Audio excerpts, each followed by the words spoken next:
Bismillah, ikhwati fillah. Banyak sekali nas dalam Al-Quran ataupun hadis dari Rasulullah SAW yang berbicara keutamaan orang-orang yang berilmu. Dan juga kita perlu ketahui, sesungguhnya para ulama atau para ahli ilmu adalah orang-orang yang memiliki kedudukan yang mulia di sisi Allah Subhanahu wa Ta'ala. Karena para ulama adalah pewaris para nabi. Innal ulama warathatul anbiya. Sesungguhnya para ulama itu adalah pewaris bagi para nabi. Kemudian Allah Subhanahu wa Ta'ala juga berfirman di dalam Al-Quran, yarfa'illahu alladhina amanu minkum walladhina utul ilma darajat.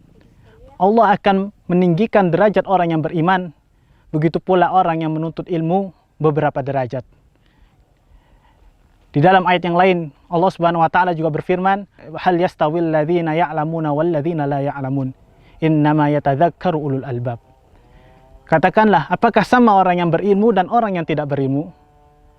Maka orang yang berakallah yang bisa mengambil pelajaran.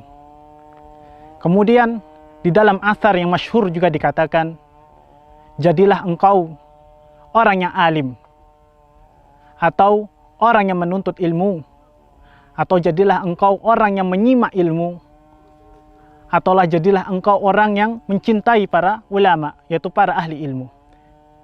Maka kalian akan mulia, dan janganlah jadi orang yang di bagian kelima, yaitu orang-orang yang bukan empat bagian yang kami sebutkan tadi, yaitu bukan seorang alim, dia juga bukan seorang penuntut ilmu, bukan pula seorang yang menyimak ilmu, bukan pula seorang yang mencintai para ahli ilmu, tetapi dia mengolok-ngolok para ulama. Maka orang yang seperti ini adalah orang yang akan binasa. Kemudian juga Taus mengatakan, termasuk dari sunnah, yaitu mencintai para ahli ilmu. Para ahli ilmu.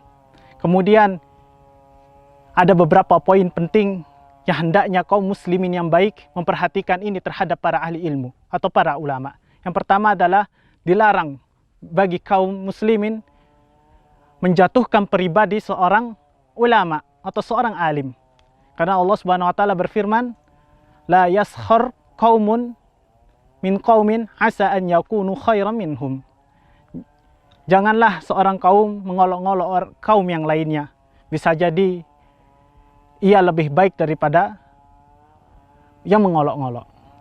Kemudian di poin yang kedua juga dilarang kita sebagai seorang muslim menjatuhkan para ulama karena status ia sebagai seorang alim, atau menjatuhkan karena status ia sebagai penuntut ilmu syar'i. Maka ini juga dilarang. Karena Allah Subhanahu wa Ta'ala juga melarang hal-hal ini di dalam firman-firman-Nya. Kemudian para ulama, salah satunya adalah Syekh Abdurrahman bin Hasan, itu juga mengatakan dalam sebuah tafsir ayat, wala in sa'altahum la yaqulanna innama kunna nakhudu wa nal'ab. Ya, menafsirkan ayat ini bahwasanya beliau mengatakan seseorang itu bisa terjatuh di dalam kekufuran disebabkan karena perkataan yang dia ucapkan atau perbuatan yang ia lakukan. Kemudian beliau melanjutkan perkataannya, termasuk perbuatan yang kufur adalah mengolok-ngolok para ulama dan menghina ilmu syar'i yang dibawakan oleh para ulama. Mungkin ini adalah poin-poin penting yang hendaknya kita sebagai kaum muslimin memperhatikannya, agar tidak sembarangan menghina para alim, para ahli ilmu, karena mereka adalah memiliki kedudukan yang mulia di sisi Allah Subhanahu wa Ta'ala. Wassalamualaikum warahmatullahi wabarakatuh.